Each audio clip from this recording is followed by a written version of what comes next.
आपके पास में नई वाली डिजायर गाड़ी है और उसके लिए एक बढ़िया से टॉवल सीट कवर्स आप ढूंढ रहे हैं तो आज यहाँ देखिए हमने लगाए हैं व्हाइट कलर के कॉटन फैब्रिक वाले टॉवल सीट कवर्स जो कि प्रॉपर गाड़ी के लिए आते हैं। इसमें आप देख सकते हैं हेडरेस्ट के साथ आपको ये मिलते हैं। फ्रंट साइड बैक साइड दोनों साइड में इसका इंस्टॉलेशन किया गया है, प्रॉपर है, वॉशेबल ये होते हैं।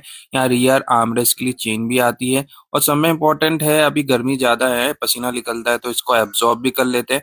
व्हाइट कलर के अभी यहाँ पर डाले गए हैं। फ्रंट साइड में आप देखो यहाँ पर प्रॉपर है, इजी इंस्टॉलेशन के साथ में आते हैं। नीचे में रोप दी है जिससे आप इसको टाइट कर सकते हैं। प्लग एंड प्ले इंस्टॉलेशन रहता है। यहाँ आप इसका क्वालिटी चेक कर सकते हैं, एकदम प्रीमियम क्लास का है। इसमें आपको कलर ऑप्शंस भी मिल जाते हैं। हेडरेस्ट के लिए भी प्रॉपर मिलता है। यहाँ चेन दी गई, इस चेन को ओपन करने पर आपका जो आर्म रेस्ट है वो भी बाहर आ जाता है। तो आपके पास में कोई भी गाड़ी हो और उसके लिए अगर आपको ये टॉवल कवर्स चाहिए तो कांटेक्ट कर सकते हैं, होम डिलीवर करा देंगे। वीडियो कैसा लगा कमेंट करके जरूर बताएगा। मिलता है ऐसे नेक्स्ट वीडियो के साथ में, तब तक के लिए गुड बाय, जय हिंद, जय भारत।